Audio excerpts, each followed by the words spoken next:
University. A lot of fans out, really a fun day for us. See our sorority girls and basketball players on the field refereeing, sorority girls on the field playing ball. See Dr. Watts out there with us, Brian Mackin out there with us. Just a fun day for UAB. Reeves and Franklin both seem to run the ball pretty well today. How do you feel about their performances? Yeah, they did good. They're both good players. We know we got Bashir's another one that's a really good player. You know, Darren being the top back, you know, in the conference, and then Greg being the guy that could be the starter. So it's a really good situation to be in. Seems like Chris Rapp pretty much lived in the backfield today. How do you feel about his progression, his performance today? Well, Chris, I think in high school, he would say that he's one of the most dominant players in Alabama high school football history. And I think that's what his coach would say coming out of Hueytown. And he's pound for pound, he's the most powerful guy on our team. He's going to be, you know, up close to 460 or 70 pound bench press guy. He's explosive. He's low to the ground. He understands how to play with leverage. He has a motor. So he's one of our top players. I think he led our team in sacks last year. So we expect Chris to be in the backfield. We expect Chris to make plays behind the line screen. Quarterback play today. Yeah, I thought it was, you know, it was efficient. There was a couple of turnovers out there. One interception, the ball was thrown slightly behind. DJ Wade got it and took advantage of it, ran it in. Then there was a play down the sideline. I know Kelvin Brackett made an interception on the right sideline. Ball was thrown slightly inside. But for the most part, they understand what we're doing now.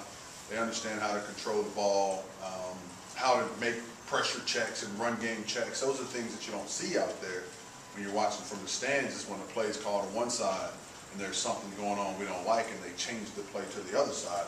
Those are the small things that I think they're really growing and learning with. Coach, the defense made a lot of plays today. Had the pick six and had another interception, lots of big hits. Just how good was that to see? You know, some explosiveness out of the defense. Yeah, well, you know, we haven't changed our scheme. We just kind of manipulated our scheme to get faster, get guys in better position to play good team defense, and not ever leave anybody one-on-one.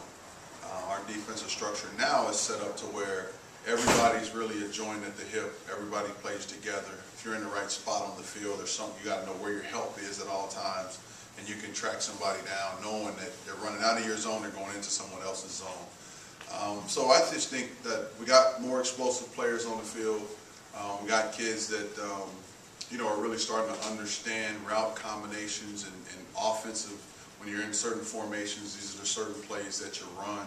That's why we took spring really slow, and we only practiced 3 times a week for 5 weeks, so that we could spend Monday and Tuesday with the offensive coaches teaching nothing but defensive structure, and with the defensive coaches teaching nothing but offensive concepts, just trying to teach them the overall game of football. And I think that that's why you see our defense look like they're more explosive out there. Can you talk a little bit about Jake Danis's development at the linebacker position? Yeah, he's playing like an outside nickel type position. He's down. He's a lot bigger than he was, you know, last year. I think he's 212, 215, where he played at 185 last year. But he's just a very smart kid. He's very competitive. This program is very important to him. That's why he works the way he works. He did make a huge mistake today. It was 3rd and 15. He gave up a 15-yard wheel route, and he came off on an underneath route where he should have just played deep, let him throw it underneath, and came and tackled it.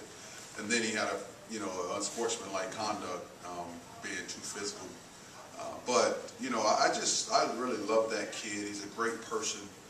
He's going to be a success in life, and he's going to help us have success as a program. Maddox said you kind of got in your doghouse when he called the 4th down play early, and then he kind of made up for it when he called for the 50-yard field goal. What kind of roles did these guest coaches have today, and what all were they allowed to do, I guess? Well, they did a good job. They showed up. I think they thought they were going to be celebrity coaches and just walk around and do nothing. But I did have a game plan for both. Whenever there was a decision, if we were going to kick it or go for it, they had to make the decision. The coach had to ask those two if we were going to kick it or go for it. You know, at times they would say, I want to run or a pass here. They don't know the plays. But they had a lot to do with the game, a lot more than they thought. And I think the decision to kick the field goal at the end, you know, put them up. But I told them I would take responsibility for all of their errors today and all the decisions that they made today.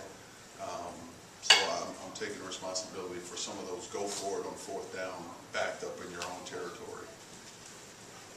Colin's not kicked a lot game experience, but 50-yard field goal, I mean, it's got to be nice when you got someone may not be the first guy to go out and kick that can nail it.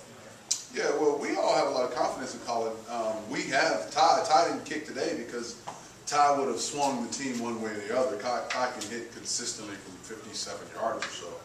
So we didn't let Ty be a kicker today. But, you know, at practice we kick field goals a lot.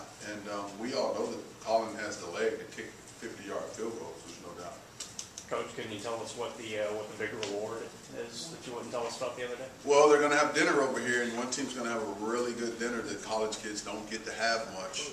And the other team's going to eat what college kids normally eat.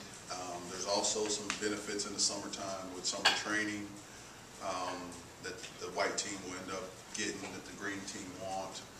But there's multiple benefits for the coaches on the white team that won. And some guys in vacation time, the green team coaches are going to have to spend more time in the office than the white team coaches. So there was some things that were at stake.